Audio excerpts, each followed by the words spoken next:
I slacked off.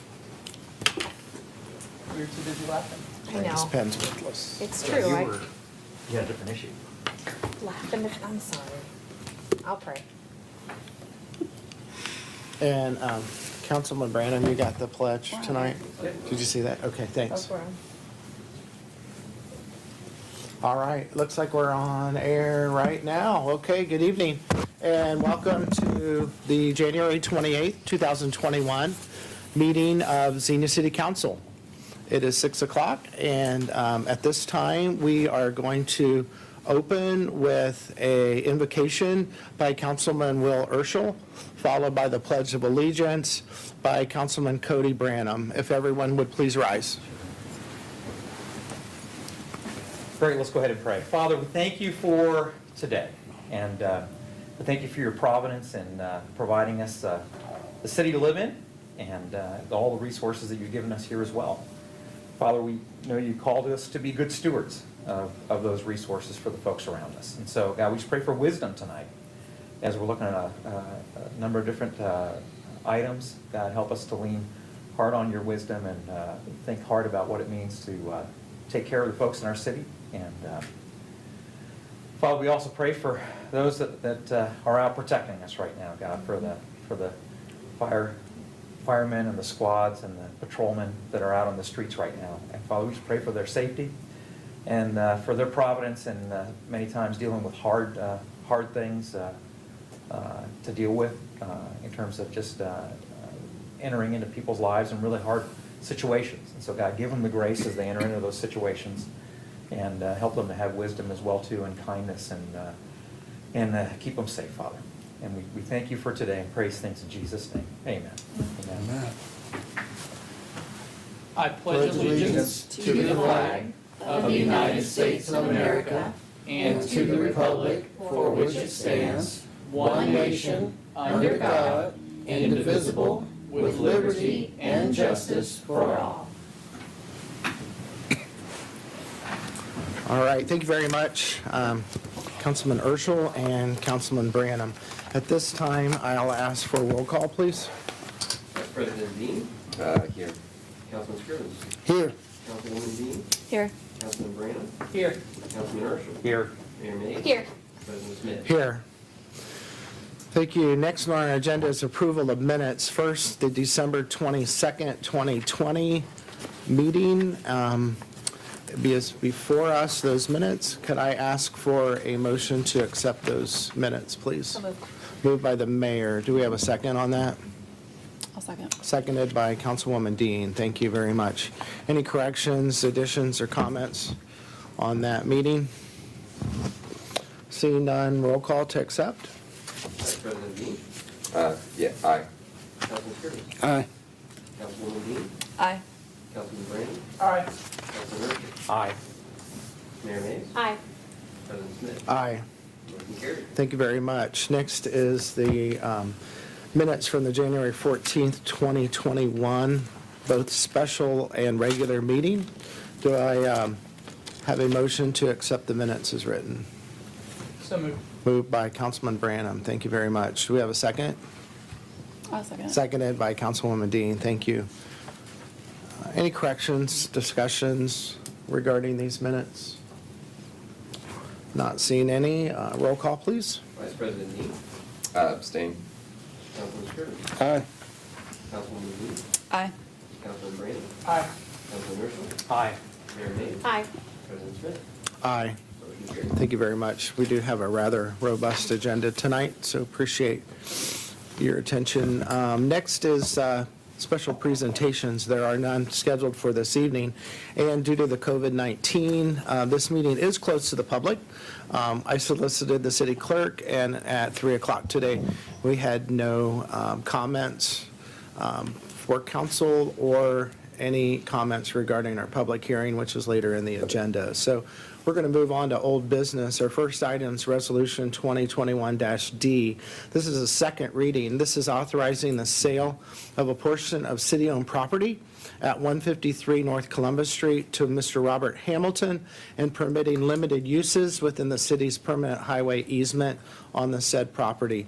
And this was originally introduced at our last meeting by Councilwoman Dean. I would like to move for passage. Thank you. please. Move for passage. Do we have a second? Awesome. Seconded by Councilman Urschel. Thank you very much. Any discussion regarding the sale of property? No comments, so get a vote on that, please. Vice President Dean. Aye. Councilman Scriven. Aye. Councilwoman Dean. Aye. Councilman Brand. Aye. Councilman Urschel. Aye. Mayor Mayes. Aye. President Smith. Aye. Motion carried. Thank you very much. Our next item is a public hearing. Our first item in the public hearing and only item is ordinance 2021-02 titled Emergency. This is providing appropriations for current expenses and other expenditures for the city of Xenia for the fiscal year ending December 31st of this year, 2021. Also declaring an emergency on our final budget and annual appropriations ordinance. At this time, I am going to open the public hearing and invite our city manager to give a report, please. Thank you, sir. The city is required by statute and local charge and annually adopt legislation to set forth the spending plan for city operations and provide appropriations to meet those financial needs. Ordinance 2021-02 is presented this evening as the official appropriations measure for fiscal year 2021. Adopting this ordinance will constitute the last step in the year-long process that began last February when council adopted the 2021 budget priorities. The spending plan provides resources to maintain current levels of services in all of our key operational areas. Additionally, this appropriation ordinance would authorize various capital programs for 2021 as detailed in the CIP and through planning discussions with our Budget and Finance Subcommittee and with the council as a whole, of course. While this budget plan meets core service delivery needs and provides resources for various capital projects for the ensuing year, it should be recognized that comprehensive community needs do outweigh the overall resources we have available to address them. So continued tax-based growth combined with measured and cautious spending are necessary to ensure the city's fiscal health moving into the future. The 2021 budget plan as presented in this ordinance totals $74,440,346.43 among all of our funds. Again, this year, as we do every year, we remind folks and stress that this does not represent the exact or the actual amount of money that council is approving to be spent in terms of cash that will be spent. The final budget total is an artificially inflated total because due to generally accepted accounting principles, we do have to account things like transfers, and we do a lot of fund transfers. So we always stress that some of that is double counted, so we're not actually spending $74 million this year. In fact, nowhere close to that. The budget plan as presented provides for a positive ending balance, which meets our key operating fund policy for reserve requirement, and so we would accomplish that policy goal. So this evening, staff is recommending the council conduct this public hearing and afterward approve ordinance 2021-02 as an emergency, which will allow us to fully and immediately implement the budget for the rest of this year. Thank you, Mr. City Manager. And for those that are watching, normally at this time, with the public hearing open, we would ask anyone that would like to come forward and speak for the appropriations and current expenditures to come to the podium. Since this meeting is closed to the public, we're not asking for anyone to come forward, rather speak for or against this. So at this time, since we had no comments emailed to our city clerk, I am going to close the public hearing and invite any comments from my colleagues that are sitting up here. If anyone on council would care to comment or have any questions, now is your time. Questions? Yes, thank you, Vice President Dean. I mean, either one of you could answer, but probably for Ryan. So we've got the 74 million, obviously some of that's transfers. I know in the past years, our actual expenditures have been close to about 30. Is that about right? Or, I mean, I know you can't tell me exactly because it's a budget, not a final. Yeah, so I think key operating expenditures have probably been close to 30, maybe more in the $25 million range. I would say total expenditures across the city are probably more in the 45 to 50 million range, and then about probably 25 million of what you see here are, interfund transfers, interfund loans, those types of things. And I think it's important to note that while that may be the case, that it's, 45, maybe 50 million, that also includes, grant revenue, all those types of things. So that entire amount isn't, city tax dollars or cities, fees from utility collections. It's comprehensive spending inclusive of grant revenues and those types of things. So that obviously inflates the budget to a good, significant extent as well. And as an example, I would just add to that, that includes, for example, we have the Columbus Street Bridge Repair Project, which is grant funded, and we've got the Kinsey Road project, which is grant funded. So those two projects alone, I don't know off the top of my head how much, but they're 7 figures between those two projects alone. Thank you. Thank you very much, Councilman Scrivens. Thank you, Mr. President. Mr. Finance Director, the 603 fund, is that our contribution to the CHIPS program or what? Unclear on that one. Yeah, so it is related to some CDBG dollars, but those dollars that are in that fund are program income, so that's revenue we've received as the city received grants, we distributed those dollars to different recipients.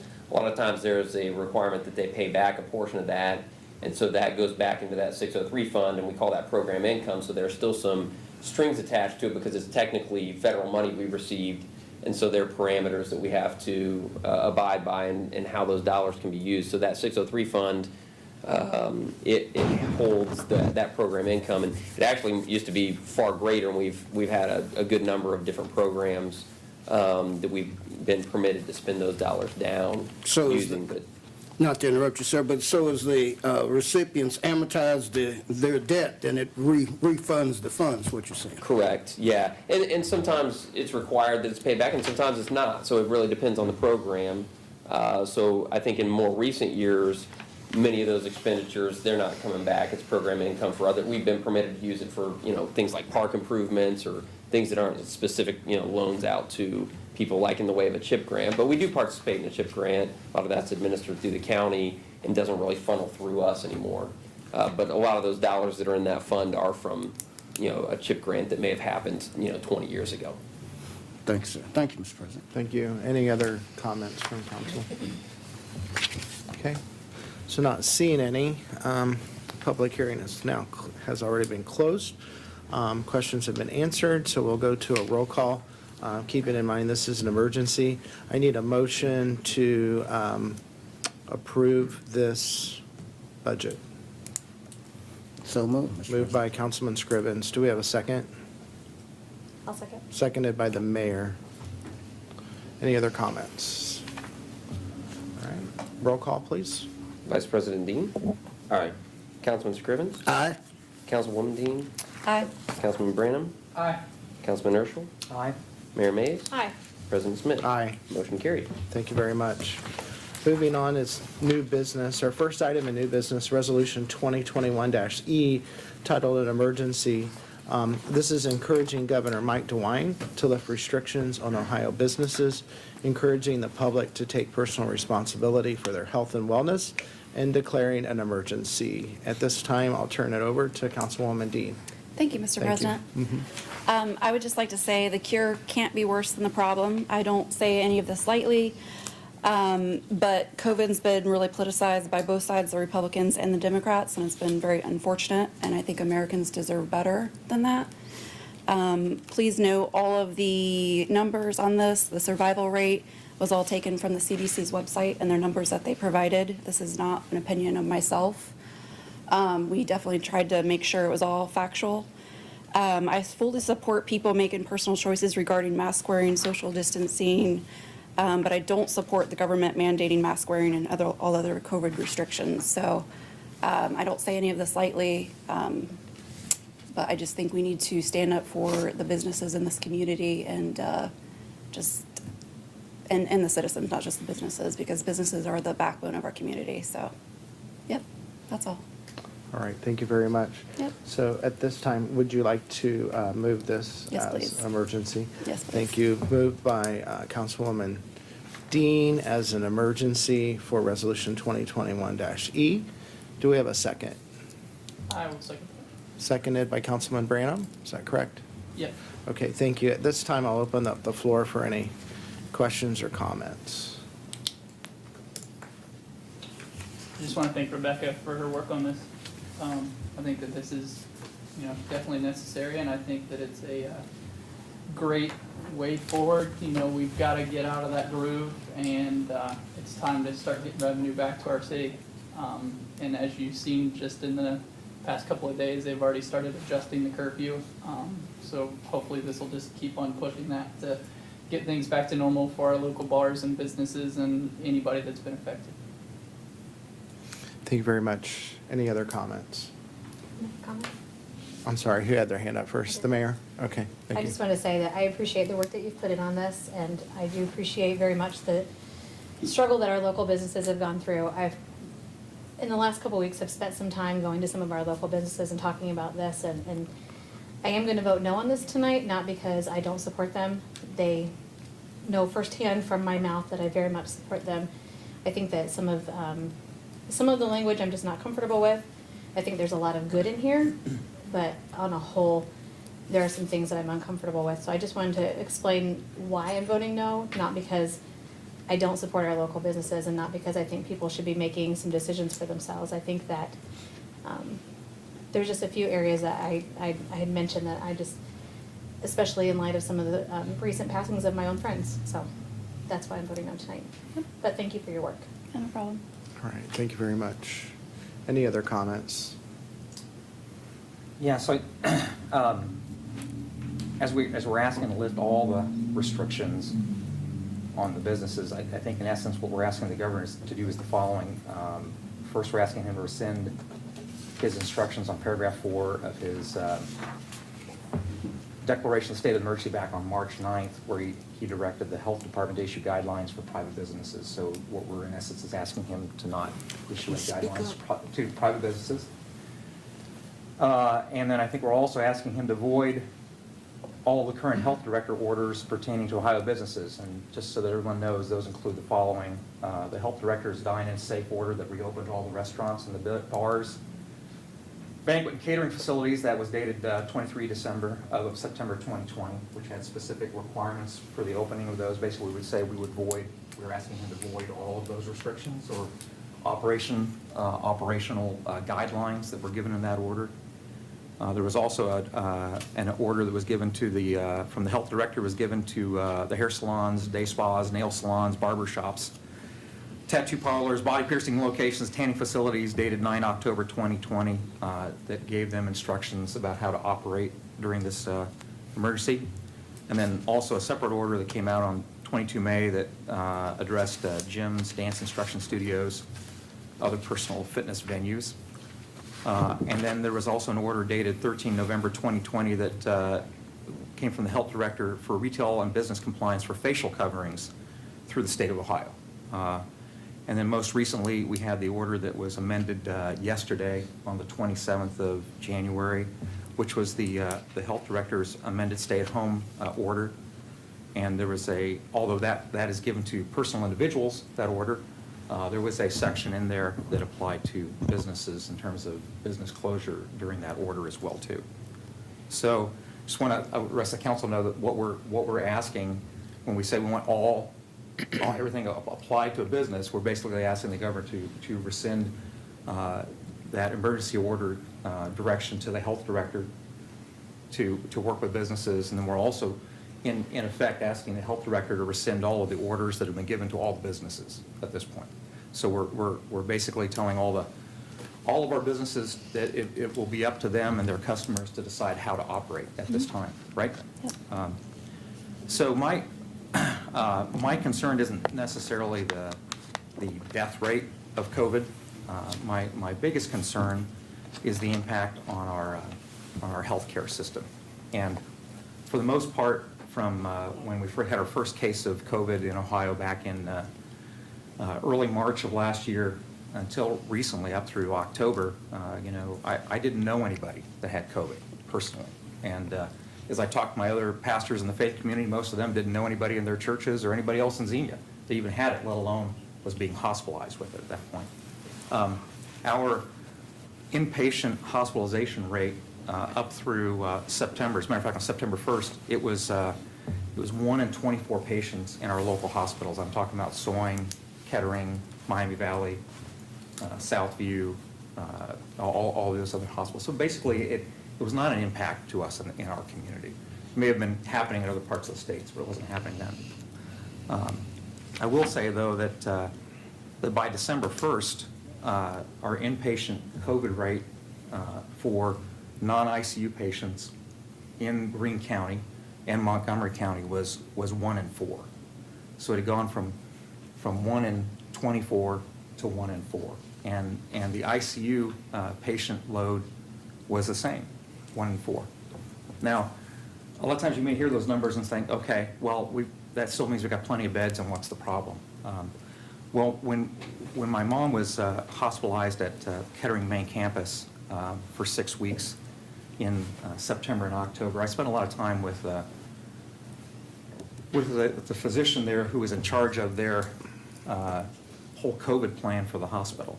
And when he had a smaller number of patients at that time, they could have a specific isolation ward and maintain isolation of elevators, isolation of staff, and those type of things, because you have a very infectious disease that's resident in a hospital setting with a lot of patients who are at risk. And the interesting thing is, he said at that time, he said, we're about at the max of our ability to really assure, even with that patient load, that we're not at risk at spreading this to the rest of the patients in the hospital. Well, here we are now, when we got to December, 1 out of 4 patients had COVID in the hospital. And Kettering had 4 ICUs, okay? They had a cardiovascular, they had a cardio, they had a pulmonary, and they had a 4th ICU. They could no longer, at that point, segregate within the ICUs with that. And I have 2 of my kids are physicians, and talking to other physicians, they said, you know, we're at our breaking point managing the material that we have to do, and the masking and the body protection, and being able to make any kind of assurance that we're keeping the rest of our patients safe.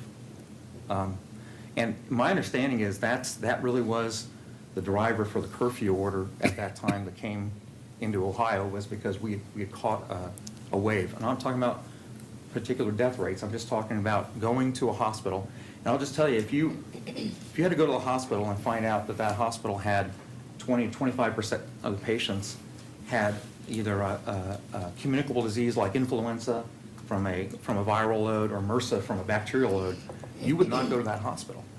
I mean, in a normal day, we would find that completely unacceptable to go to a hospital, because they could not give you assurance. And the issue is, when you're going to a hospital and you're an inpatient because you're at risk, okay? You either had surgery, you're going to have surgery, or you have severe issues that are going on there. And so now that was December.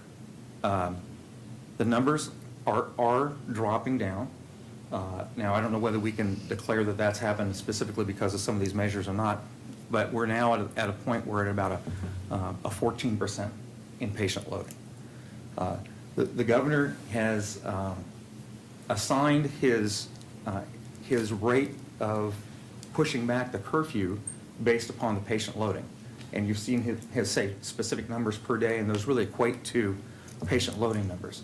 The National Hospital Health Organization and the CDC basically say, if you have a hospital that has over 10% of its patients has a communicable disease, you're in a crisis mode in that hospital. And I'm just telling you, that's where Soin is at right now. That's where Miami Valley is at right now. That's where Kettering is at right now. That's where Southview is at right now. And those are the hospitals that our community goes to right now. And I'm just telling you, they're in a crisis situation. Now, the governor said, at least specifically with the stay-at-home order, he's going to base that on, if we continue to reduce that loading, he'll push that order back. If it's 10%, he's going to push it to midnight, and if we get down to around 6%, which is where we are in September, he's going to lift that order at that point. I guess I'd also say, as a side note, that I know a lot of folks have had a debate as to whether the current orders are actually accomplishing anything. All I'd say also is the CDC has a very strict regimen of tracking influenza. They've had that for the last 40 years. And that reporting is done at a county level, at a hospital level, actually at a physician level as well for outpatient, inpatient. And an interesting side note is that influenza activity is down about 60% in our county this year, as opposed to the standard. And we've had, the last couple of years, we had a couple of bad years for influenza, where it's been about 20 or 30% the 10-year running average. So even part of my concern is COVID is a much more virulent and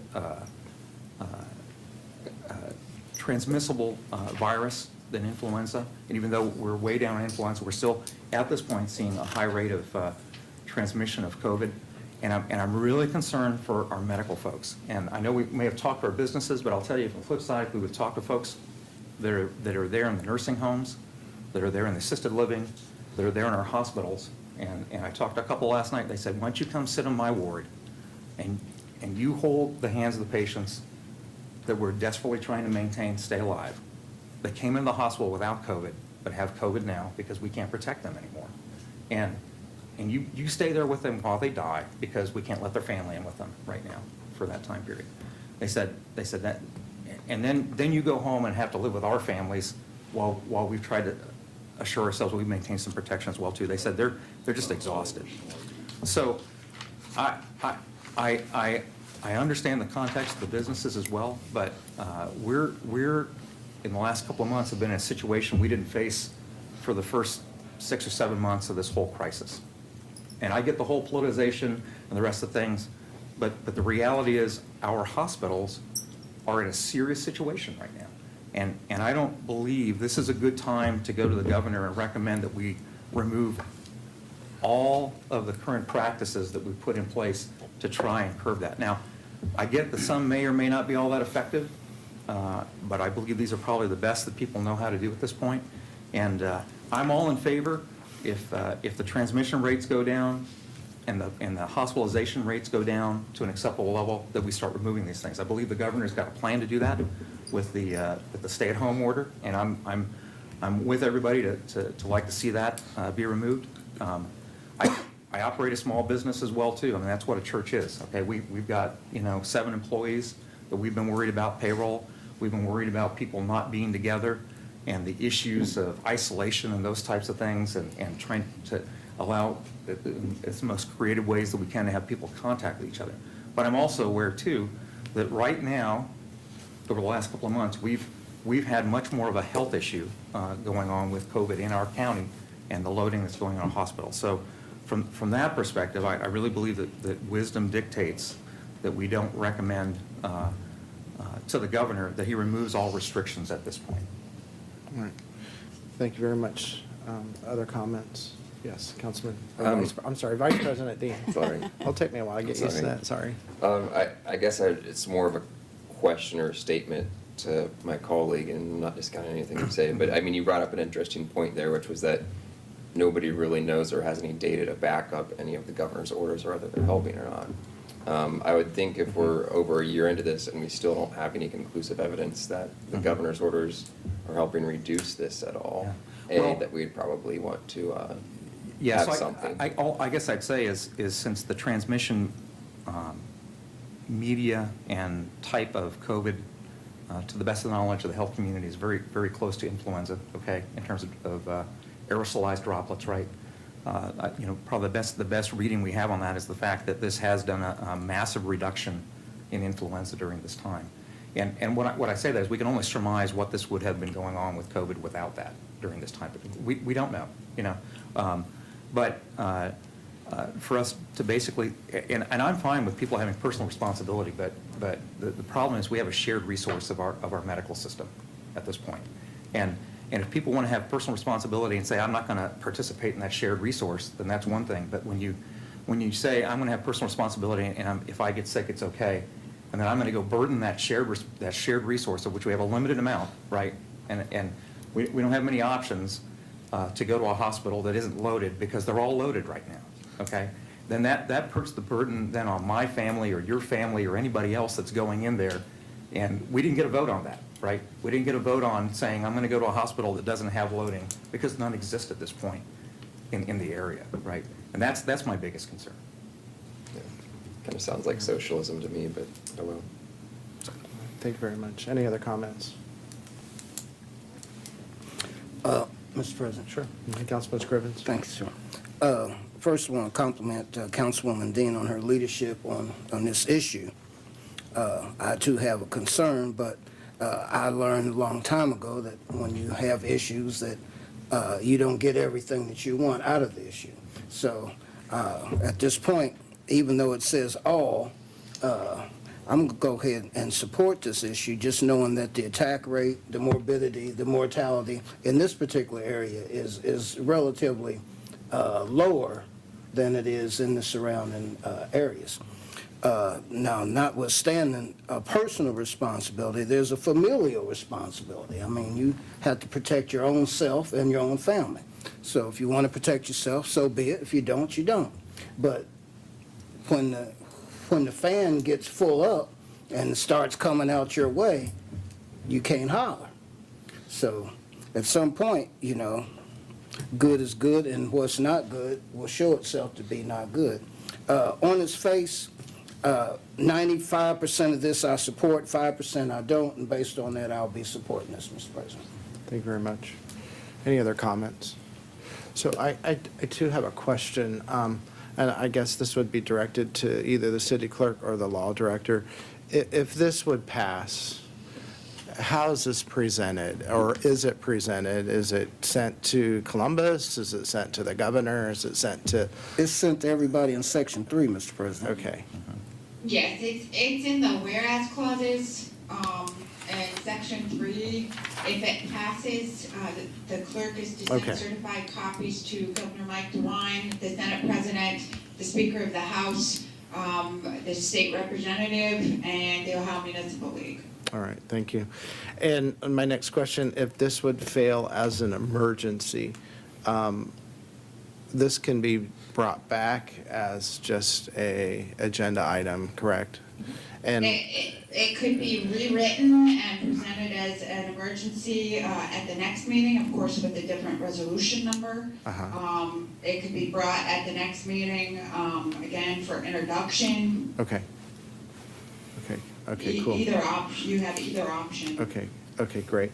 So I guess where I'm at is, you know, I have, first of all, I want to commend Rebecca Dean, Councilwoman Dean, for putting this together, because your compassion for the small business in our community needs to be commended. And I do worry about the shops. I drive through downtown and I worry about the shops, and I worry about retail, and I worry about the environment, because I'm a small business owner, and you know, we were impacted annually 30%.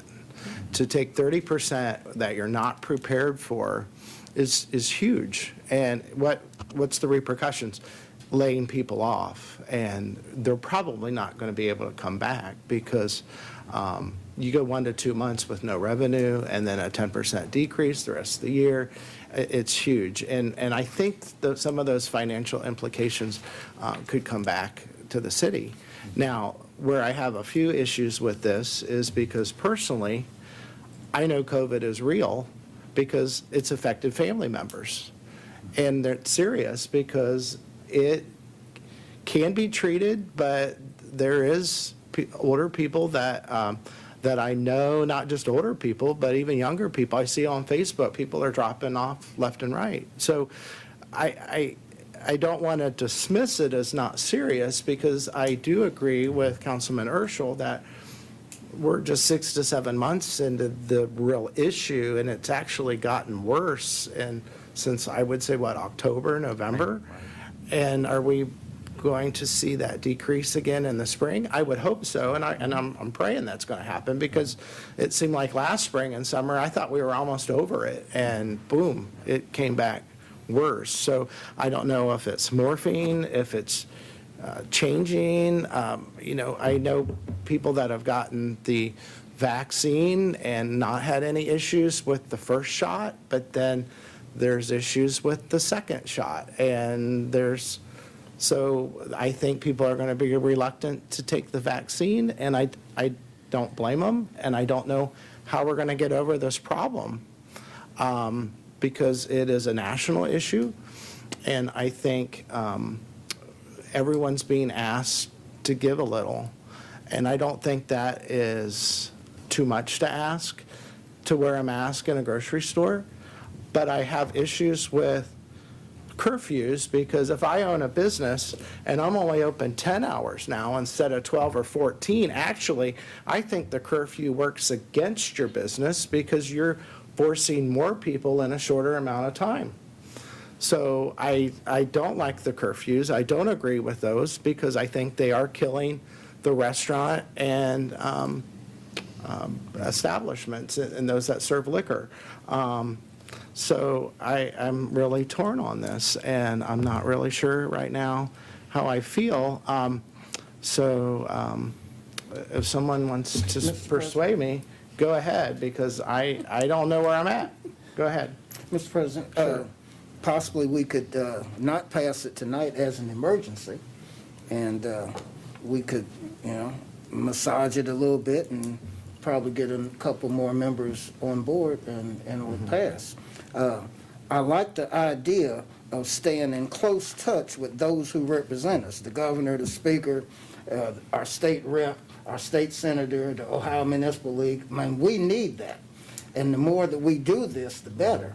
But the language, like I said, when you pass anything, it's a horse trading deal. And I'm going with this horse here, so. So we don't have to pass it as an emergency, but. Well, right I now, point of crux is order there. is it is as an emergency. I think we do the roll call. I think you vote your conscience on this.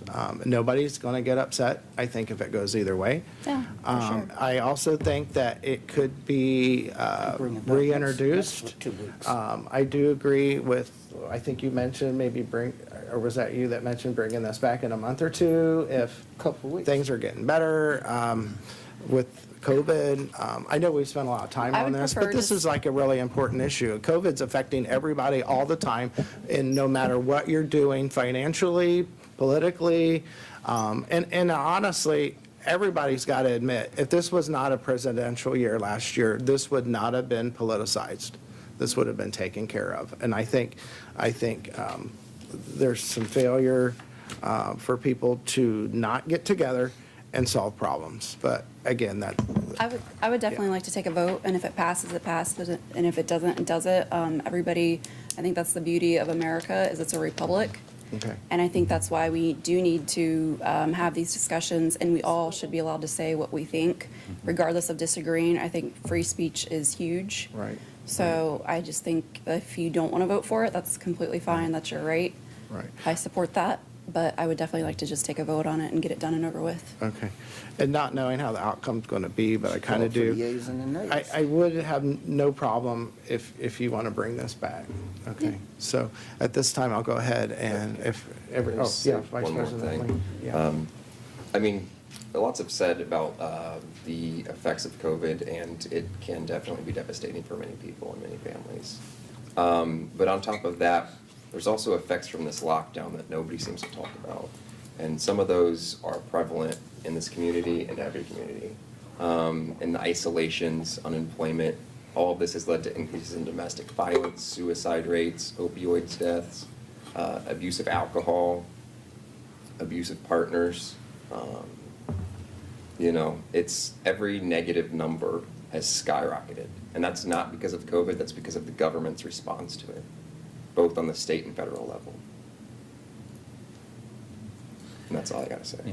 And I would agree with that. My biggest concern right now is, unlike last spring and summer and fall, when we didn't have the burden on our healthcare system, we have that burden now. And I'm all in favor of if that burden is eased, and because that's a critical part of what's going on in life. And You know, our assistant city manager is sitting there with his daughter right now in the neonatal ICU, barely hanging on to life. And the last thing we want to introduce to that little baby is COVID right now. And the problem that's going on in the maternity wing of those hospitals is there's a lot of moms in there with COVID right now. And, you know, I would like to find situations where people are able to go in and choose to have health care and not have to go in and know that they're at risk and also have to look at the risk of a communicable disease in the hospital setting. And that's my biggest concern. And I'm all in favor of it if that gets reduced and this spring, if you know, let's hope the vaccine is rolling out even faster right now. I'll just tell you right now, it's been given in very limited quantities, and it's not really having that much of an I don't believe impact across the transmission rate. Hopefully in a month or two it will.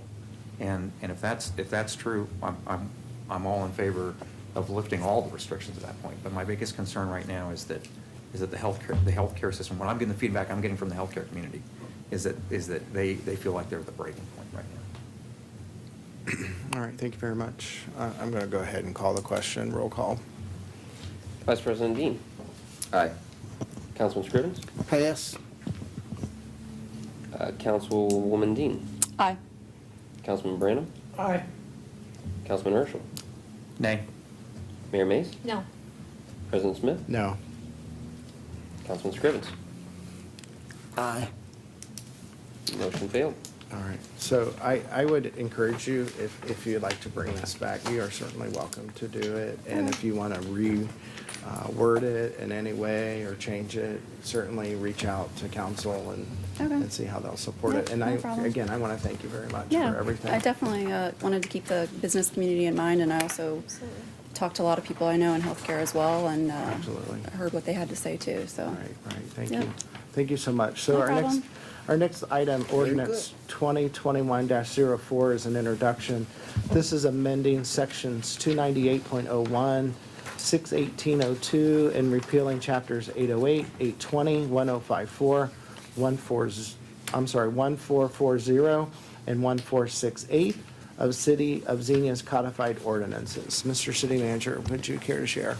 Yes, thank you, sir. Occasionally, usually on an annual basis, staff works with council to review and make changes to our code as it relates to our fee structure for various services to ensure that we're charging appropriate rates and that we're maintaining that structure in good order on our books, on our records.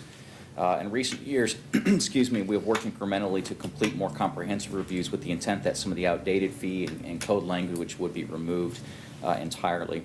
However, with the pandemic emerging last year, staff elected not to pursue any fee changes and subsequently no broad review of fee-related code language has been conducted in the last 2 years. It was time, we thought, to re-engage this work, and so for the past several weeks, staff has been working to undertake the chore of identifying needed changes in various code sections related to our service fees. This evening, with the introduction of Ordinance 2021-04, staff is recommending a series of amendments for 5 code sections and the repeal of several other sections. The agenda item report, as you, I'm sure, have seen, is lengthy, details specifically the code sections targeted for change and provides justification for such. So I'm going to refrain from going into a lot of detail on this, but it is important. So I do want to offer just some overview of the changes that we are presenting. In large part, the changes in the legislation seek to reorganize, reduce, and remove outdated language. There are a few changes that involve actual fee increases, specifically increases to the amount levied for bad check charges to be more reflective of the cost that we actually incur for that, and additionally to increase returned item fees under our business regulations, which again intended to be more reflective of our actual cost. There are some other notable changes that I thought important to point out that are not necessarily fee related. Among those, we are recommending that we remove all of the cable franchising fee language, and this is because the state has long since usurped local authority to be able to do that, so there's no reason to have that on our books anymore. Removal of dog registration fees, as this is no longer a city service, this is a county level service, there's no reason to keep that in our code. Removing language and fees related to escort services. I'm just going to leave that right there. I think there's no reason to have that on our books. It's I don't think something that we, moving on. Conversion of our water sewer building structure from cubic feet to gallons, and this brings us in line with the new meter platform that we have established with the meter replacements. Removal of fees related to building and housing code services. As these services are not provided by the city, those are charged by the external service providers, so there's really no reason for us to keep those on the books. And one other area to note, adding some language to allow the public safety director to issue or institute fees for the use of city facilities for public safety at public safety facilities. And an example here, our Ford Road Training Facility. We want to be able to host more regional trainings, and this would allow us to charge fees to those users and offset the cost of maintaining that facility and provide additional revenue. So we appreciate that opportunity. So again, the majority of these changes are cleaning up outdated language, removing language that's no longer applicable. It should be noted the staff is not recommending any water and sewer rate increases this year. That'll mark several years in a row. Those funds are very healthy. We feel very good about that, and especially as the economy continues to linger with the COVID issues, we think it's important to keep those rates where they are. We are recommending introduction of the legislation this evening. We recognize that the volume of this material is considerable, and as such, if council does require some additional one-on-one conversation to help decipher any of that, and myself, law director, finance director, certainly be able to assist with that. So with that, we are recommending that council introduce this evening and move forward with approval later this month. Thank you very much. Any questions for our city manager? I don't see any. Who would care to introduce this? I'll introduce it. Introduced by the mayor. Thank you. Our next item, ordinance 2021-05, also an introduction. This is authorizing submission to Greene County Board of Commissioners of a municipal petition for annexation of 5.59 acres, more or less, owned by the city of Xenia within Xenia Township pursuant to section 709.16 of the Ohio Revised Code. Mr. City Manager. Thank you, sir. In line with council's instructions to review city-owned properties and determine disposition of those properties, one of the things we heard from council is to consider annexation of city-owned properties that, again, are property owned by the city but not within the city limits. So we have systematically been doing that, and through that process we have identified a property that we think would be appropriate for consideration. Thus, ordinance 2021-05 is presented this evening. This legislation would authorize submission to the county, excuse me, the Greene County Board of Commissioners of a petition seeking to annex a 5.59 acre city-owned parkland known as the Old Town Reserve through the municipally owned property annexation procedure. This property has, for many decades, been owned by the city, but under an old agreement, the county does provide maintenance at the property on the north side of town. So staff believes that this would be a low impact annexation. It's just following through with some of the instructions in terms of annexing these city-owned properties. So staff is recommending that council consider this. You'll note in your agenda report that we have completed the required impact analysis, which is probably generous in terms of the actual cost this is going to derive. I mean, obviously that was a snapshot from a particular period in time.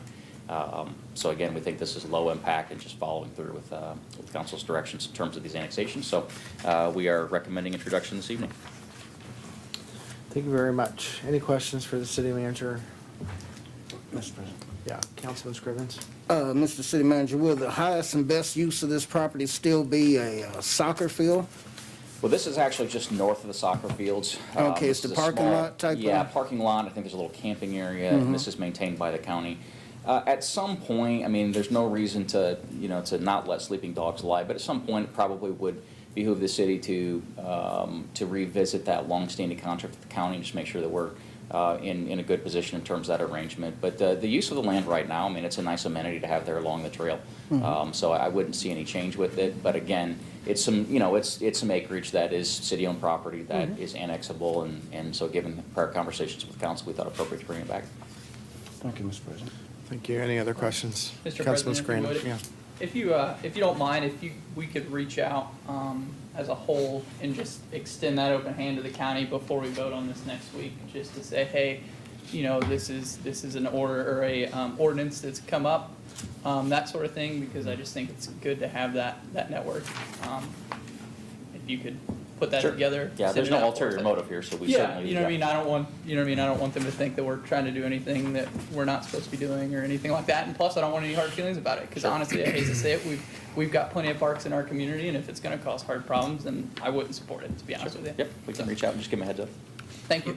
Mr. President, I think we've crossed this Rubicon before. I mean, we're annexing our own property, so it should be a no-brainer at that point, so.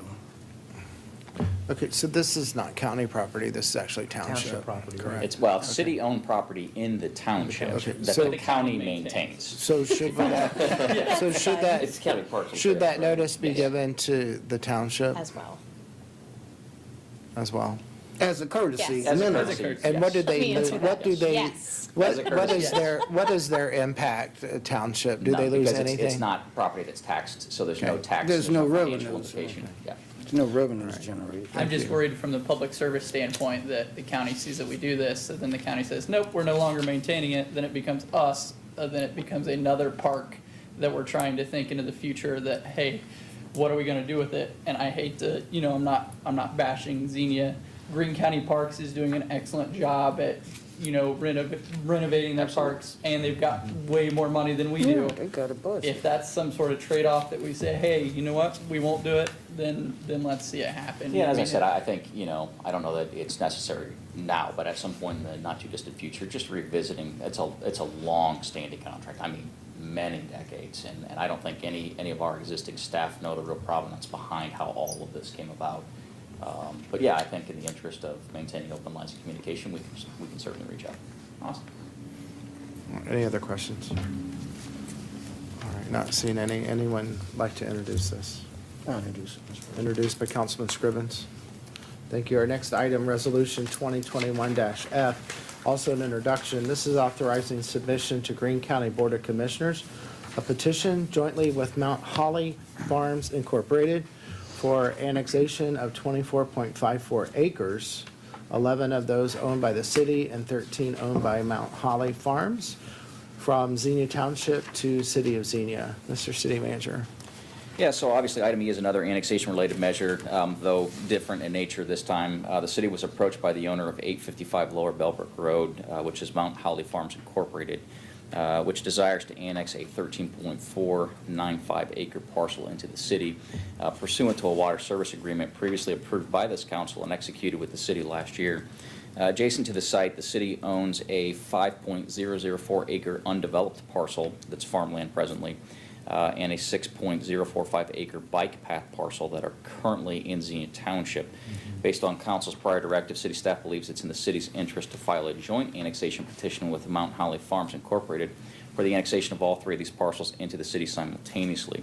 Again, with this item, as is required by policy, staff has included an impact analysis to provide council with some core qualitative and quantitative analysis and information on this proposed annexation. With this particular annexation scenario, because of the nature of the improvements on the Mount Holly Farms, it's clearly demonstrated there's a potentially substantial net economic impact for the city as the owner would market that and hopefully lease that space out. So we see this as a win-win where we can provide this property owner services. It's annexed and provides additional tax-based growth potential for our community. So given council's prior willingness to authorize the water service agreement, staff is recommending council introduce and ultimately approve Resolution 2021-F as presented to authorize the submission of the necessary petition to the Greene County Board of Commission that would allow for the annexation of the properties pursuant to the ORC code sections. So we're recommending introduction this evening.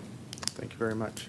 So question, is this the Farmer Nationwide Biweekly? Yes. Parcel, okay, thank you. And I should add, we've really had a very positive, productive conversation with the owner, and he's invested resources into that site, the water connection and other improvements at the site. And the site is, I mean, the building was a well-constructed, well-thought-out building. It's got both a loading dock as well as a lot of office space. It could be easily converted, heavily wired because it was a former call center. So it presents a lot of options, and really, at full capacity could be a nice income generator in terms of income tax. So. All right, thank you very much. Who would care to introduce this? I'll do that. Introduced by the mayor, thank you.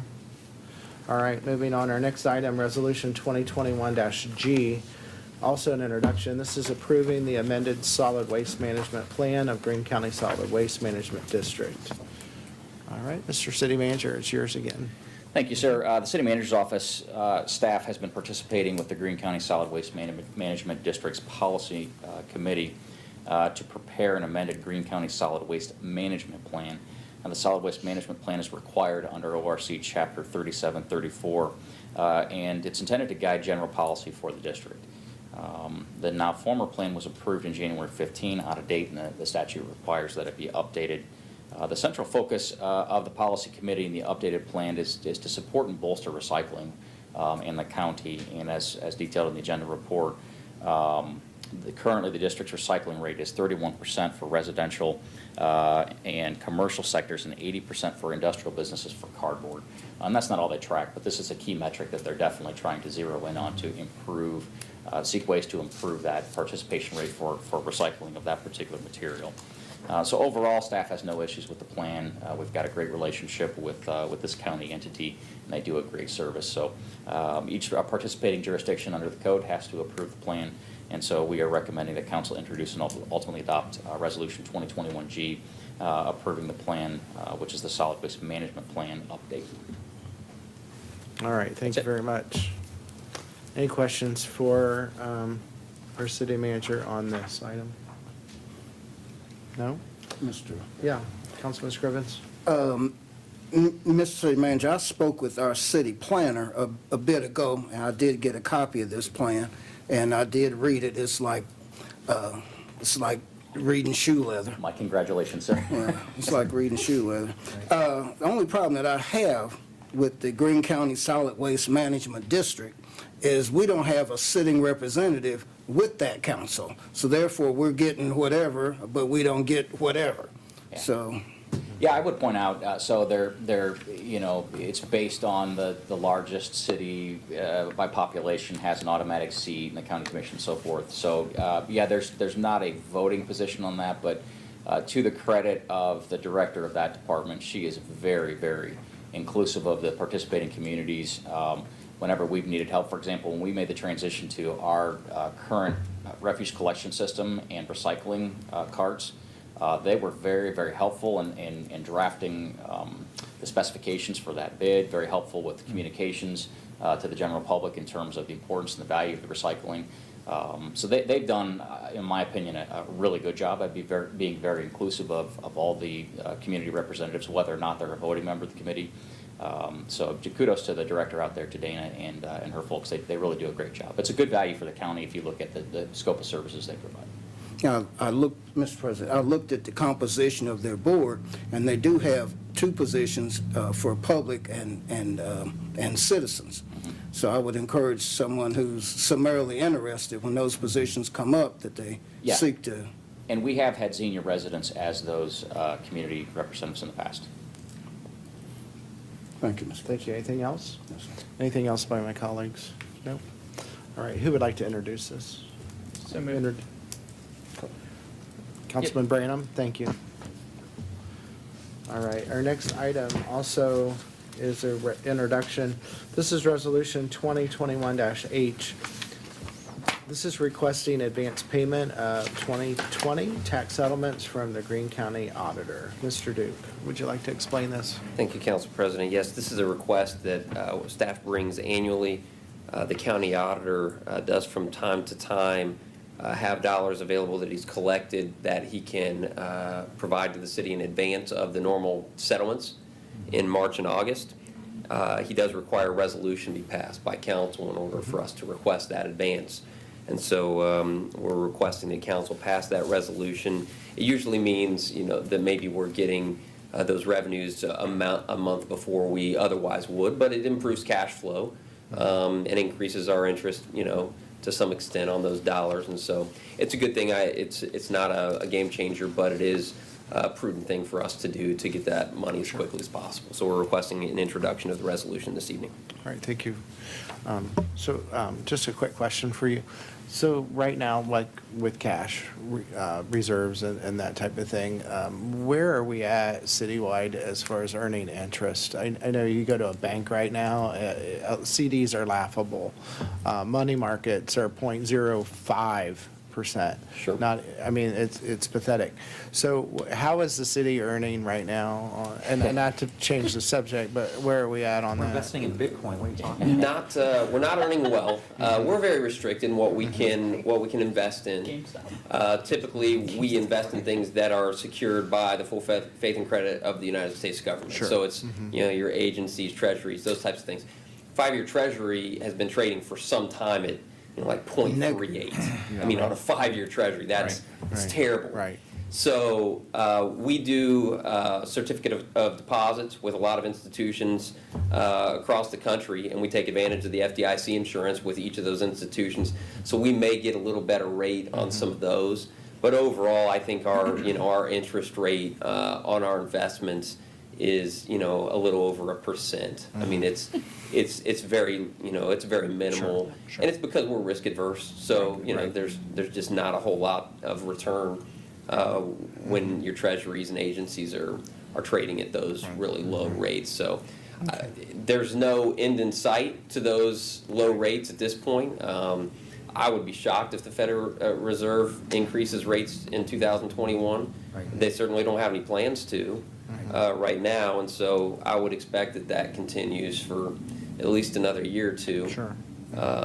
Which on the investment side is a bad thing, but when we're going out and borrowing money in the market, it works to our advantage then. Right. So it's kind of a give and take. Very good. Sorry to take your time on that. All right, who would like to introduce this? I'll introduce that. Mr. Introduced by President. Vice President Dean. Thank you. Our next item, an administrative motion. Item H, this is approving amendments to the utility billing rules and regulations. Mr. Duke, would you like to explain this? Yes, thank you. So this request is tied to the amendment to the fee schedule that was presented to council earlier today, or this evening.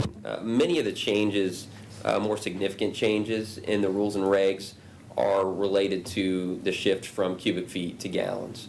And so that's the primary change that you'll see in the rules and regs. With that, there are a few things that have to be amended. So our prior minimum bill used to be based on 200 cubic feet. In 100 cubic feet, you got 748 gallons. So you're at 1,496 gallons, is equal to 200 cubic feet. Rather than that oddball number, we thought, well, let's just round up to 1,500 as the new minimum bill. And so that's one of the changes. One of the things that's going to be a positive is that we are now billing for actual usage. So there's no rounding to, say, the nearest 100 cubic feet. You're billing for the actual number of gallons that are being used. And so that helps to keep bills a little more consistent, where you don't have fluctuation where one month it's rounded down and then the next it's rounded up, and you have some of that fluctuation back and forth. So I think that'll be a really positive thing. We eliminated a lot of redundant language from the rules and regs. There were, pieces of language that were repeated literally, I think, 5 times in some of those rules and regs. So we try to condense a lot of that, reduce a lot of the redundancy. There are some language changes, things like clarification of the owner's requirement to pay an account initiation fee when they move an account back into the tenant's name. So right now, we'll waive a fee if the property owner says, hey, I'm going to keep this property in my name and we're not going to move it between tenants as they come in and out. We'll waive that account initiation fee. Well, if they decide it's going to go back into the tenant's name, we'll charge that fee. Practically, we've been doing that. This just clarifies that that's the intent. We are, again, this is really getting back to what we're actually doing rather than the way it's worded here. We used to require more significant documentation from a tenant or an owner that the tenant had a right to be at the property, so we'd require a signed lease or something like that. Now it just says, we require the application be signed by the owner that says this is, a tenant who's permitted to be there. We updated office hours. We're open 8 to 5. Previously, we were open 8:30 to We removed some of the language about monthly billing because, or monthly reading, because really with the new system, we'll be able to read even more frequently than that if we would like to do so. We did add some language, and this is a change that would be a little different than what we're doing today. We added some language that basically says if you are shut off 3 times in a calendar year, or in I think a rolling 12, can't remember if it's calendar or rolling 12, but it's basically a year period, that you would be subject to the city putting an automatic shut-off meter at that location. And it says the city may do it, so the city's not required to, but it gives us that option. And so that would save us some service time, but then it also specifies that in doing that, you are not, we aren't waiving the disconnect fee. And we need that disconnect fee then to pay for the cost of that meter and installation and all of that. So we decided not to put the entire burden on the person to pay for that meter up front, but we said, you know, because a lot of times, obviously, if they're in that situation, they're already struggling to pay their bills, right? So having another $300 charge is significant. So what we decided to do there was just to say, you're still subject to that disconnect fee. Even though we're not sending somebody out to do it, we're just hitting a button in the software, you're still going to get charged that fee because there was a cost for us installing that up front. And so that's one of the changes. Sorry to interrupt you. Do you know how much that fee, or do you know how much that's going to cost to implement that? Like that new automatic shutoff? Is that It's just the it's not cost of, changing out the system, correct, or the actual meter? the system's already set to do that. It's just a matter of getting the meter with the capacity to do it. So it's really just swapping the meter. And, you know, hopefully, you know, that meter may still have some life. We could use it somewhere else. The meter that's there, you know, the existing meter, we may be able to repurpose it. Them, right? Sorry? Hopefully so, because we just replaced it. Right. So, Okay. but if this happens 10 years down the road, you know, then it may not be, you know, something that makes sense. But, yeah, and then we also are requesting that fee be increased to $50 for that disconnect. Okay. So, and then streamlining final bill process. Basically, we're eliminating a 10-day notification. We're eliminating a separate notification to the landlord as opposed to the tenant. So essentially, they're both getting the same notification saying, okay, this bill's been finalized out, you still haven't paid it, and so we're going to disconnect the service. And then if ultimately we are going to assess the property, we're still required to send a letter prior to the assessment saying, hey, this is still an outstanding bill, you've got 30 days to make good on it, or else we're going to assess the property. So there would still be that additional communication, but we aren't sending a different letter to the landlord than to the tenant. The landlord's basically being copied in on the late notice saying, this is late, and if it's not paid, then we're going to disconnect service at that property. And that's for the final bill, not a typical shutoff. I think that's about it. That summarizes, I think, most of the significant changes. Lots of grammatical changes and minor clarifications, but that gets it, I think, most of the significant changes that are being requested here. Be happy to answer any questions you may have. Ryan, when you say the final bill process, explain that a little bit more. Yeah, so this is a scenario where the tenant has closed out the account. They've moved, they're somewhere else. We final out that account, and there may or may not be a new tenant in there. Right. But obviously, that tenant hasn't paid, the former tenant hasn't paid the bill. Right. And so we come back and we say, okay, landlord, this is your responsibility as well. If it's not paid, then we're going to disconnect.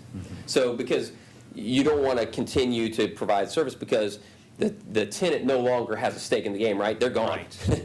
So, so you really want to take care of those final bills as quickly as possible, because the longer you let it linger, the less likely it is you're going to be able to get payment from that Right. tenant. So it's the property owner that the assessment is going against. Yes. Is that Yeah. correct? Yeah, it would probably be beneficial, and maybe sometime as we move into, first quarter, second quarter this year, we can look at doing some service update reporting for council related to our utility billing and our water and sewer utilities. We have over recent years, I think some of the changes that prior councils have made have reined some of this in. But, you know, looking back the last decade or so, I mean, it is a constant struggle managing this issue. And for, you know, these issues of late fees and shut-offs, and by and large, the vast majority of these instances are with a very, very limited number of properties citywide. And again, I won't say accounts or people, it's attached to the property. Right. So we have a lot of usually rental properties Right. where we have pretty consistent abuse of the system. And I applaud the council, prior councils for actions they've taken to rein some of this in, because the rest of the community, the rest of our rate and fee payers, we're subsidizing some bad behavior. So this, I think, does help to clean some of that up. But it's probably an opportunity for us to do some reporting, give council some perspective about, you know, the number of instances we're seeing with these late fees and how we're handling those things. So that's something we can look at between Finance City Manager's office doing maybe for later this quarter. Yeah, in addition to that, I would love to take the temperature of this council, because one of the major things that we've pressed, you know, from the finance department standpoint, utility billing, is requiring properties to be held in the owner's name. And some prior councils weren't a fan of requiring that. But from a practical standpoint, it makes it much easier to manage when you put that responsibility back on the property owner, the landlord, to say, hey, you need to manage your properties and make sure the bills are paid on time, instead of relying on the tenants to do that. And so I don't know, you know, it's been probably 6-7 years since we've had that conversation, but that is something that I'd like to at least have some discussion about, to see if that's something that council would be willing to consider, because it would make a significant difference. That's not just a practical standpoint, that's a legal standpoint. Utilities, you know, under Ohio law are somewhat unique. We are able to put property liens on for unpaid water and sewer bills, because under state law, that is a service that we are not providing to a particular person. It's a service that we are providing to the property. That's how state law views it. So it's not just the practical issue of how do we get those paid. I think we also have to look at those legal issues as well. Well, I think that would be a great thing for us to look at as a council. One of the reasons I say that is I think we have a number of landowners, a number of landowners that are property owners that are not maintaining their buildings, and I run in multiple instances where folks have had water leakages, and it's the responsibility of the landowner to correct the leakage, but the utility bill is in the person leasing the apartment or the house, right? And so they're put in a situation where they either have to make the repair themselves, even though that's not part of their lease agreement, because the city will hold them accountable directly for the water usage, even though that there may have been a leak on the property, which they weren't accountable for. And the only recourse that you have in that situation is you have to go to the municipal court. You know, and you have to take, and many times folks who are in this situation don't have the means, right, or the knowledge base to be able to pursue that through the municipal court. And I think holding the property owners accountable, and I understand the context of that they're at risk with folks who are using their property, and you know, at that point they then have to figure out how to do the charge to the people they're leasing to. But I think that would make our folks that are leasing homes and properties much more active in the repairs of their properties than they are right now. Yeah, I would actually echo that sentiment, Councilman Urschel. These rules and regulations have provided, would continue to provide a dispute resolution process. And frankly, we've seen a significant reduction in the last probably year, 2 years in those. But historically, by far, the majority of those disputes that come in are from rental properties. And really, as much as anything, it's a landlord-tenant issue. Correct. More than anything else. And we will frequently see these circumstances where it was a leaking toilet for months, and they want the leak adjustment and want some of that written off. And since we have no rental registration program or other means to bring some accountability to the condition of some of these properties, it carries over to this issue. And some landlords definitely take advantage of that, and just that they're not negligent in keeping things in good repair. And so then it carries over into this utility billing issue. So yeah, I think wherever we can have some accountability with that. All right, thank you very much. Motion to approve. I'll make that motion. by Vice President Dean, followed by a second. I'll second that. Thank you. Our next item, also an administrative motion. So Yeah, that's roll a motion, so we need to take a Oh, roll call oh on my that. gosh. I'm sorry. I'm ready to get done. All right, I'm so sorry. And actually, also, any other comments or questions? I didn't mean to cut anybody off. Okay, so a motion and a second. Roll call, please. Vice President Dean, Aye. Councilman Scrivens, Aye. Councilwoman Dean, Aye. Councilman Branham, Aye. Councilman Urschel, Aye. Mayor Mays, Aye. President Smith. Aye. Motion carried. Thank you very much. Thank you, Mr. Duke, for citing my error there. Our next item, administrative motion. This is receiving application filed by city manager for the creation of a designated outdoor refreshment area known as a DORA, and directing public notice of the application be published and a public hearing be scheduled on said application. Mr. Merriman? Thank you, sir. The Ohio Revised Code permits some municipalities which meet specific criteria to create these designated outdoor refreshment areas, or DORAs, which are basically entertainment zones where outdoor consumption of some types of alcohol is permitted. Xenia qualifies for this option under the ORC provisions, and the intent of implementing a DORA in a community like Xenia is to provide an additional mechanism that promotes food service and entertainment options, usually in downtown districts. And that's exactly, I think, what we're seeking to pursue here. Staff provided a presentation to council back in 2020 regarding this. We had generally good feedback that the council was amenable to considering this, and so here we are tonight. ORC stipulates that the procedures required to officially create this refreshment area, and submitting the application to council is the first step in that process. If council finds the application includes all of the required information, you may then formally receive the application by administrative motion, which is what is requested here this evening. Subsequently, within 45 days, council must publish the public notice of the application once a week for 2 consecutive weeks in a newspaper of general circulation. The notice must indicate that the DORA application is on file in the city's clerk and is available for public inspection during specific hours. And the notice must also state the date and time of the public hearing on the application. Finally, not earlier than 30 days, but no later than 60 days after the initial publication of the notice, council may approve or disapprove of the application by resolution. Notice is then provided the state of Ohio of the council's approval of the DORA. So if council's ultimate action is approved, staff would then move forward with the additional steps required to designate the area and administer the program. The proposed DORA footprint rests within essentially the historic core of our downtown. It's reflective of the area that we talked about previously. Those materials are included in your agenda packet. So again, staff is seeking council consideration of the DORA application this evening and recommending that we move forward with this.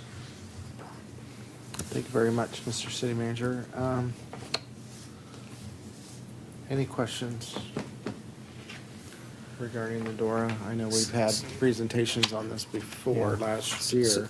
So I'm relatively new to this, the process here so Brian, help me understand. So if you're seeking approval of the council to go on to the next step in Yeah, the so process? council's essentially accepting the application, and that initiates the process to move forward to complete the necessary public notice and public hearing process to give the community an opportunity to provide input. And based on the outcome of that process, council then would authorize that district, and then we notify the state. So the authority, the process is particularly laid out in statute, but the authority rests with the council to go ahead and establish the district if you think it's in the city's best interest. So this is an approval. Tonight, all you're doing is accepting the application. Correct. You won't vote on the actual creation of the DORA until after we've done the public notice and have the public hearing. So tonight, you're just accepting the application from the city manager. Right. So what's the timeline for this? So obviously, we've got the posting period. We would have to schedule that public hearing process. And so, I mean, probably the short answer to your question, Mr. President, the intent is to have this up and running for this fair weather season starting this spring. I believe that the intention was to hold the public hearing on March 25th. Which is your second meeting in March. April. I believe is the intention right now. How do we plan to hold the public meeting for not having if at that time we're not able to have people present? Yeah, so similarly with our budget public hearing tonight, we've provided some alternative means through the clerk to be able to do that. I'm hopeful, I know this council's hopeful that we can, we can begin to hold our meetings more normally. If the council would prefer, we do have the ability to use the lobby space and set up some remote, so they can come on site and use the technology from the lobby. That allows us to spread people out. Where if we're under some of these assembly limitations, again, we would have to limit the number of people we can have in the lobby. But if it's council's preference, we can certainly do that. It's a little more work, but it's manageable. All right. And Mr. President? Yes. If you would.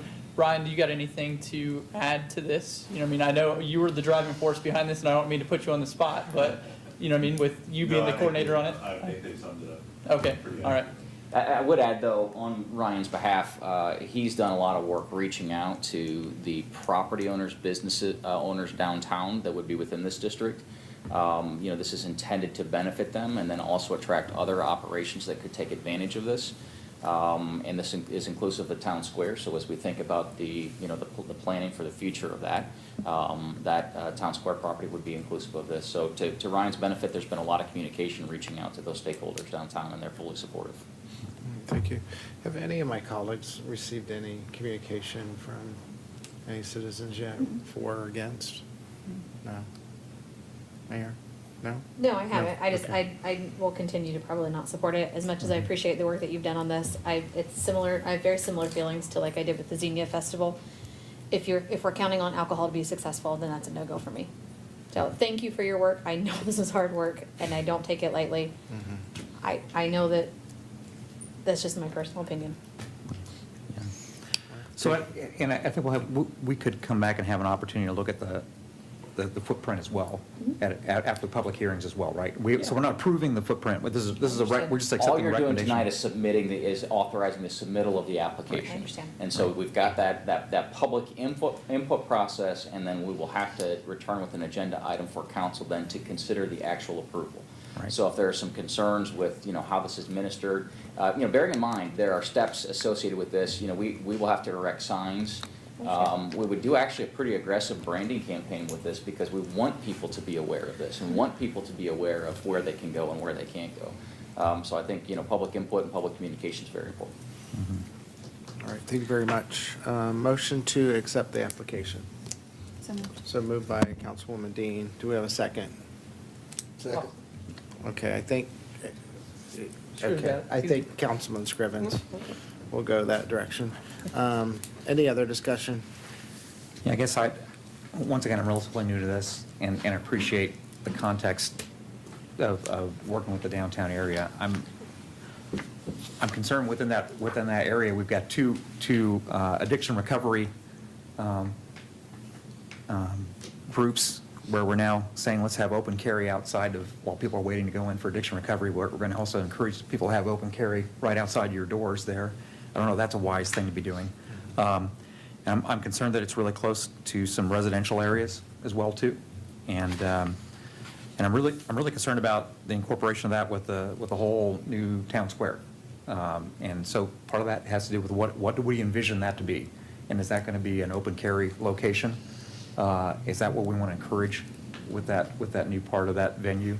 I get one part of that in terms of restaurants being able to have alcohol. If we have the new Italian restaurant, they want to have some dining on the patio and the restrictions that are in that context. But this is a very broad area of the city. I mean, this is going to change the flavor of downtown, and that's one of my concerns as well. Is that we have the opportunity for some good public discussion on this, and we're not going to rush this through because this will change the area downtown. I get it. There's 45 municipalities already in Ohio that have approved these, and they're rolling out at various locations. But there's also there's a good reason why limited open carry got put on the books at various times, and so I think we need to have a good discussion about that.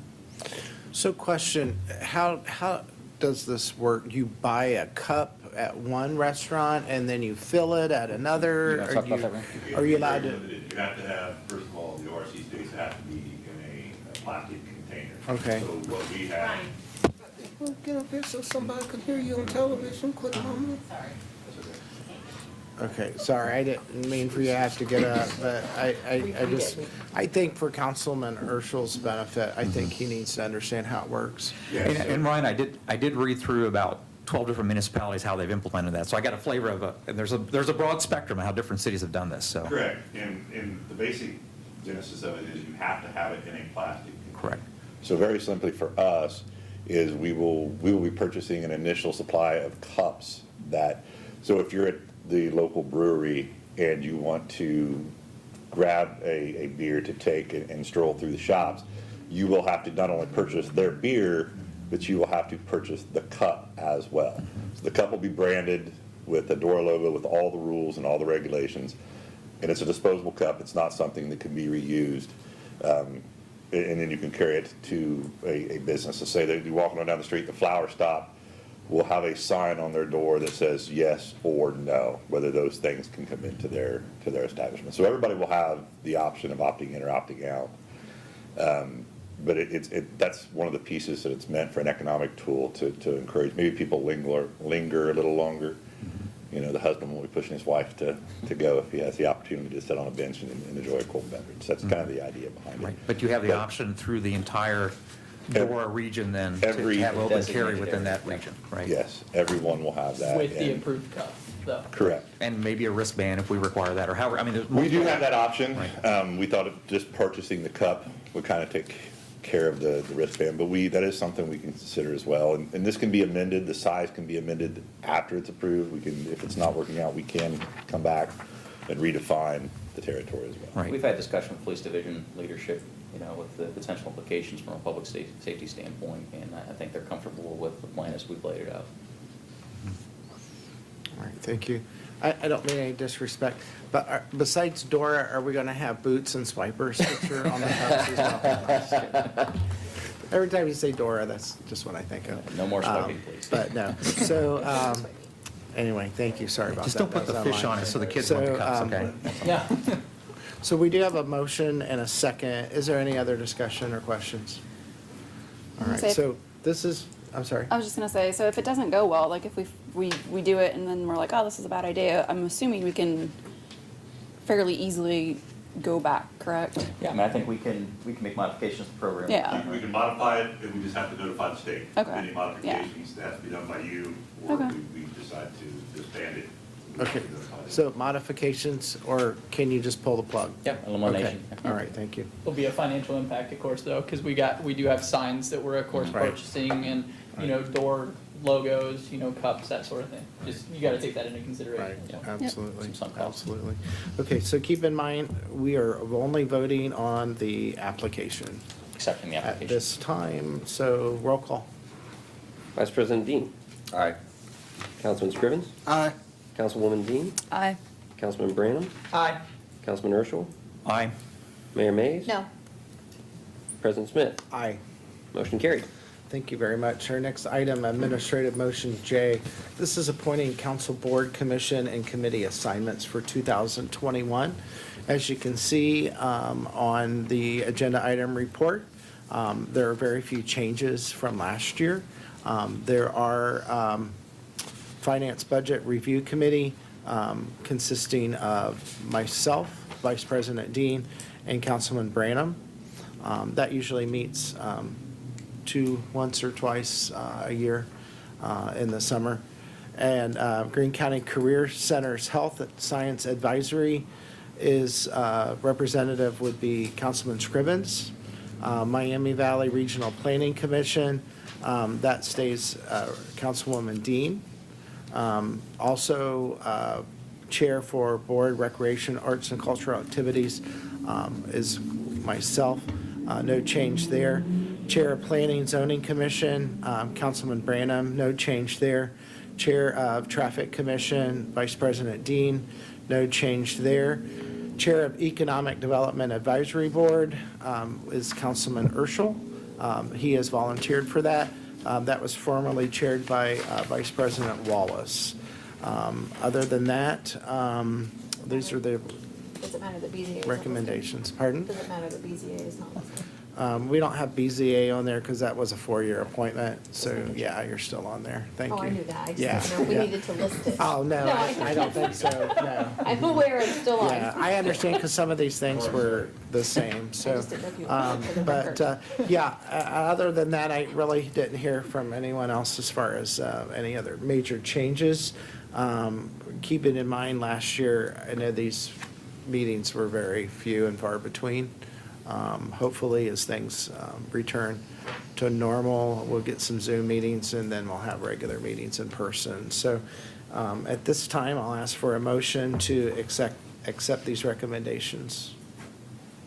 So moved. Moved by Councilman Scrivens, and a second? I'll second that. Seconded by Councilman Branham. Thank you. Any other discussion? All right, and I can't thank our council members enough for chairing these additional responsibilities, as well as the volunteers that sit on these boards and commissions. Roll call, please. Vice President Dean? Aye. Councilman Scrivens? Aye. Councilwoman Dean? Aye. Councilman Branham? Aye. Councilman Urschel? Aye. Mayor Mays? Aye. President Smith? Aye. Motion carried. Thank you very much. Our next item, also an administrative motion, is the approval of the schedule of bills in the amount of $342,776. Mr. Duke, anything you would like to reiterate tonight? No, I have nothing specific on the bills this evening. Thank you very much. Motion to pay the bills as listed. So moved. Moved by Vice President Dean. Do we have a second? I'll second. Seconded by the mayor. Any other discussions or questions regarding the schedule of bills tonight?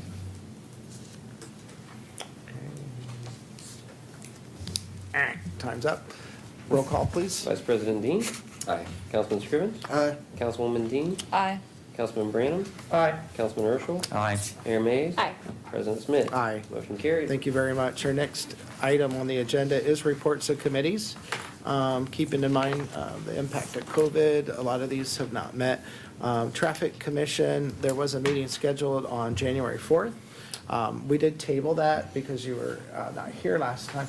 So anything to report on that? We did not have a meeting for lack of agenda items. Thank you. Lack of agenda items, no meeting on traffic. Anyone have anything for Vice President Dean on traffic? No? All right. I just had somebody who asked me about a designated handicap spot that they would like. Is that something that we still go through you? I think well, does it go through us or does it go I through don't city? You remember. could introduce it there and then get a recommendation from the group. Okay, I'll send that You person could, to yeah.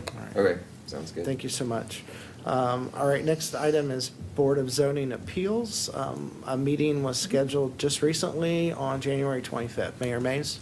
Thank you, sir. We did meet on the 25th. We only had one variance request regarding a detached garage at 1714 West 2nd Street. The BZA Commission did approve it with a condition. And the only other thing of note is that we welcomed Mr. Roger Sloan officially. It was his first meeting with us. Very thankful for his involvement. Thank you very much.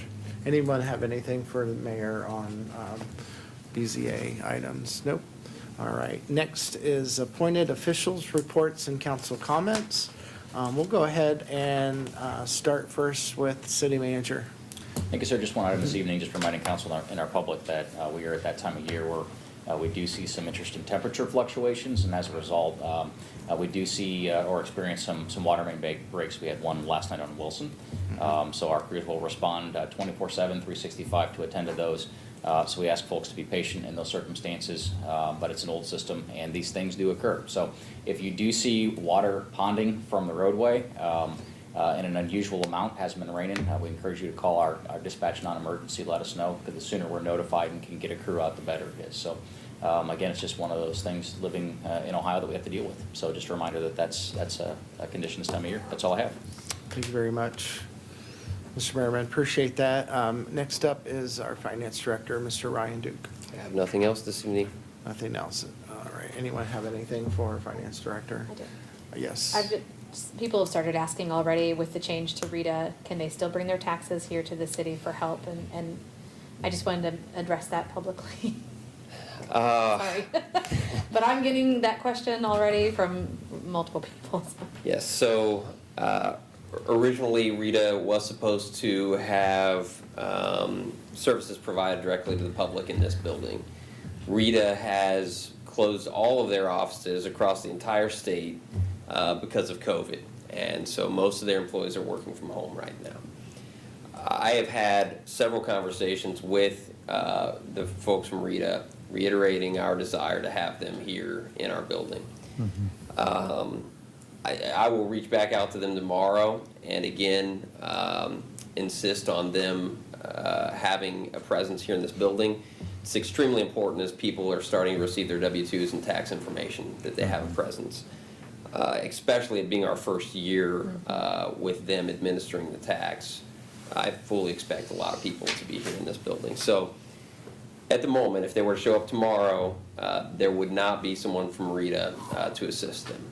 But we are working to try to get them back into the office in some capacity to provide the service. So Our residents would very much appreciate that. yes, and yeah, and we'll work to that end. I do think eventually that will happen, and hopefully it's, you know, Sooner than later. weeks and not, you know, a month or so. Thank you, sir. We'll work to make that happen. So to kind of piggyback on the mayor, was that presence, was that contractually agreed on? Because honestly, I think as a council, and I'll just say my opinion, if we known this was gonna happen, and we known they were not gonna have a presence, I would have not voted for the change. So we rely on these guys to provide a service that they're reneging on, if you ask me.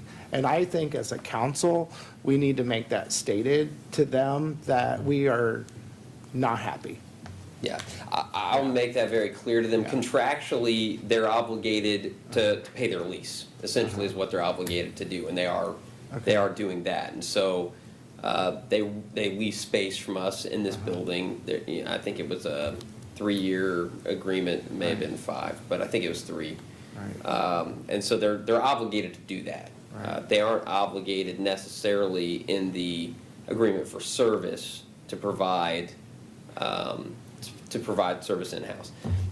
Obviously, when we entered into the agreement, we couldn't have imagined that you know, the pandemic would hit and that we'd be in a situation where they'd be paying for lease space and yet not be using the space. We didn't necessarily expect that, and so so yeah, the agreement is not that explicit when it deals with the face-to-face service. Obviously, they know that was our expectation, and that's what we thought would occur. So yeah, I will reach back out to them tomorrow. I've sent them a couple emails, had some phone conversations with them, and I think it will actually help that I can go back to them and tell them that council is adamant that that service begin immediately. Sorry? So we have a thank you note we can send them. Yeah, do we, as council, what can we do tonight to assist you in that persuasion without threats? Yeah, let me have that conversation again, because before, you know, it was kind of, hey, you know, we're expecting this. They were kind of non-committal, saying let's wait until the beginning of February and see where we're at. But now I can go back and say definitively, hey, at last night's council meeting, they were adamant that you guys be here and providing the service. And let's see if that gets some movement, and if not, then, you know, we can look at our options. I mean, I guess council could pass a resolution requesting it. I don't know how effective that is. How long is our contract with them, or was that indefinite? No, it's not indefinite. I think it was, again, a 3-year agreement, but I'll have to double check on that. Right. We really don't want to keep going back and forth. I'm hopeful that things will, you know, resolve themselves, and we are in, you know, a fairly unprecedented time. Their reaction to this has been a little different than our reaction as the city has been from a service standpoint. So that's unfortunate, but. Right. All right, thank you so much. I can't thank you enough for representing the city on behalf of this. Anything else for our finance director tonight? I'm not seeing any. Madam Law Director, thank you for being here tonight. What can you add to? I have a couple things just wanted to bring up with council to put on your radar. We have started a rewrite, I shouldn't say rewrite because you don't really have them yet, but we did a draft rules of council. We had started last year, staff reviewing those. Of course, with COVID, it kind of got put on the back burner. I just met with Brent and Ryan and Michelle earlier this week for a review. We want to do one more review so we can make some recommendations to council as far as consolidation of some committees. But hopefully we would look to have that to you maybe by the end of February, beginning of March for your first review. At the time we do rules of council, one of the projects I would like to work on with staff and council this year is a rewrite of our administrative code. Rather than hit you with that entire code at once, about that thick. We'll present it to you by titles. At the time we do rules of council, we probably also want to do Title 8, which is the boards and commissions chapter. You just did Title 12 tonight, and then we'll just continue to work through those other titles to try and get that entire administrative code updated this year. I also had some preliminary conversations with the city manager and the public service director. We need to do some updates to Title 10 as well. That's our public services and utilities code. So you may see some of those coming down the pike this year as well. So just to give you fair warning, there's going to be a lot of reading this year. All right, thank you very much. Anything for the director tonight? Ms. Donette, I was just curious of whether you are going to be in attendance on our February 6th offsite. I haven't heard any of the details yet. I probably will be. I'll just do a double mask. I hope you all will wear masks as well, and we'll go from there. Okay.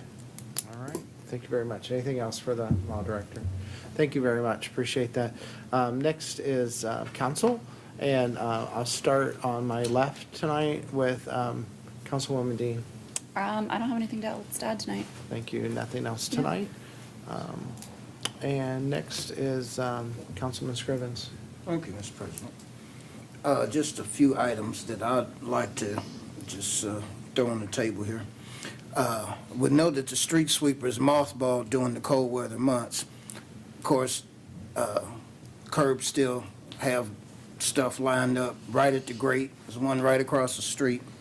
Just seems that once we mothball the sweeper, nobody gives a horse's patootie about what the curbs and the street looks like, and I don't like that.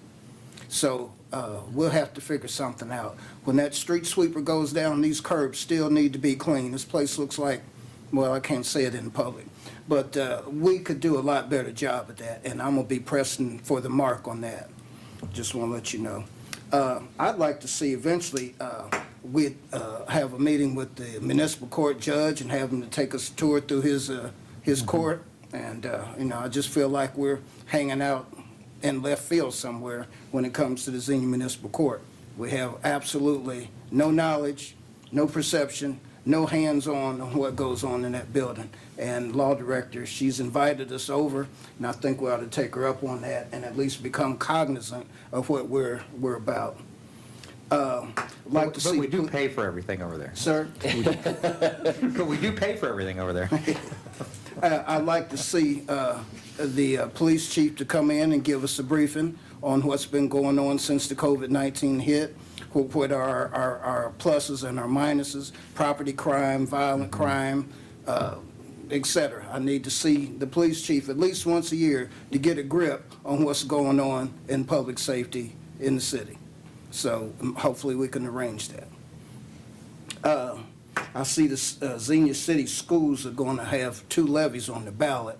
That's going to shoot us in the foot for some of the work that we've been doing in one of our committees. We'll talk about that in our next meeting, I'm sure. I got a call today and a chewing. It seems that the cities of Kettering and Oakwood they're reviewing the role of race in their city operations. I was asked, what is Xenia doing? I said, well, we can start a conversation. So at that point, I'll leave that where it is. Other than that, Mr. President, I think we're trying to get back to normal. We're pressing for the mark, but we all have to press together. Either we hang together or we hang separately. That's what Martin Luther King said. So I'd rather hang together. I'd rather make this thing work. And if it works for us, then we could take this model on and move it around. I'd like to see Mr. Brodsky recruit someone to come in here and run a dry cleaners. A city of Xenia with no dry cleaners, it's ridiculous. And I'm mad about that. When we don't have services, we should be recruiting to try to get those services, not sitting back waiting until the services come and visit us. That's just unacceptable. Thank you, Mr. President, and I yield back. Thank you very much. To my right, Councilman Branham. Nothing further to add tonight. Thank you, Councilman Branham. Councilman Urschel. Yeah, I just want to make a comment on with the schools. I know many times we view that we as a city are separate from the school district, but I you know, the success of our city is key with the success of our school system as well. Now, when I say that, I think there's a lot of factors with the success of the school system that are outside the purview of the Xenia School Board, and they're outside the purview of the city. And the reality is, strong families are going to be a key factor to the success of our community and to the success of our schools. And there isn't a funding line for that. There isn't a committee that's set up, you know, for that within our city. But I think we need to be working with other community organizations and with the school district and start addressing the fact that we have a serious issue with a significant number of families and the strength of those families, and that reflects itself within our city, and it reflects itself within the school district. And I'm not disparaging anything that's going on with the school district. I think those folks are working as hard as they know how and trying to do the best they can, but it's not solely up to them. So I hope that at some point we can have some dialogue with the school district and with some other organizations, and we can't rely on our resources to address all that. But I think there are a number of great organizations that we can tie into that aren't going to have a dollar cost, but something that we as a city council can encourage and provide some leadership there with as well too. I know when I was growing up, I went to one of the bottom 50 school districts in the nation, in Makaha, Hawaii, and I survived through there, and I went through the top 50 school districts in Palos Verdes in California. And a lot that got me through both of those were my family, not necessarily the school system itself. And so I think as we go into this year, and we talk about economic development, you know, once again, as I've said in the past, one of the key providers here in this area is going to be the base, largest employer, state of Ohio. 30,000 white-collar jobs on the base, you know, 15,000 white-collar jobs off the base. And we're appealing as a place for folks to want to come at this point because of the cost of real estate. I mean, we're affordable. But there's some other things that make us not as appealing, and we've got to address that, because if we're going to look at economic development and the future of our city, we have got to figure out a way to make sure the folks are attracted to our city. So I just want to, you know, once again, I appreciate, Tommy, you sent us the notice about Warner and some of the other things going on there with that. But I think there's some ways that we can look to partnering with the school system to look at success within that. So, yeah, thanks so much. All right, thank you, Councilman Urschel. Mayor Mays. Thank you, sir. Want to say congratulations to Skyline for their drive-through being open. Very excited to have them. My son is beyond pleased. When we pulled up to the drive-through, literally he yelled into the drive-through, "We're so excited!" So just congratulations that they're here. And also wanted to thank Dave Deskins. He set up a meeting with Malcolm Brooker, who is the new owner of LaSword Insurance here in town. He's got Joe Hickey, who's going to be the agent who's there on a regular basis, and it was a really good meeting. They're super excited about the community and being here, being involved. They were asking for ways that they can start contributing to the city and to our community at large. Wanted to thank Grace Wilson. She's a student at Ohio University, and she's working on a project that she included me on very graciously, also doing an internship with the local Gazette. And it was really fun to get to know her and be able to talk about Xenia and some of the projects that we have going on. And that is all I have. Thank you, Mary Rice. Appreciate everything you're doing. Vice President Dean. Thank you, Mr. President, but I don't have anything to add tonight. All right, thank you very much, and appreciate your willingness to serve as Vice President this year. And certainly appreciate that service. Actually, I don't have very much. I just had a question for the city manager. I know this year we've been relatively lucky with weather, except for the last week we had a little bit of ice. Our salt supply is probably doing well, and We're saving a ton of money yeah, from last year. yeah. And I know we've had some people out because of COVID, so actually probably timing-wise, it was a good week for us to not Yeah. have bad We'll weather. probably have to make some staffing adjustments because we have a pretty significant outbreak in public service right now. All right, very good. So really, I have really nothing else to add. As you can see, if you watched the entire meeting tonight, you have 7 people sitting up here, 7 different opinions. The great thing about it is we can get along. If things, a vote doesn't go a certain way, we're still representing the city and the citizens of Xenia, because this is a bipartisan city council, so certainly elected that way. So we appreciate everybody's service tonight. Appreciate those that are watching. We have a few city staff in the audience tonight in case of reports, so thank you for being here as well. Other than that, I'll ask for a motion to adjourn. So moved. Moved by the mayor, and a second by Councilman Brandon. I've seen you a lot tonight. Thank you very much. Any comments or questions? All right, roll call, please. Vice President Dean? Aye. Councilman Scrivens? Aye. Councilwoman Dean? Aye. Councilman Branham? Aye. Councilman Urschel? Aye. Mayor Mays? Aye. President Smith? Aye. Motion carried. Thank you, thank you.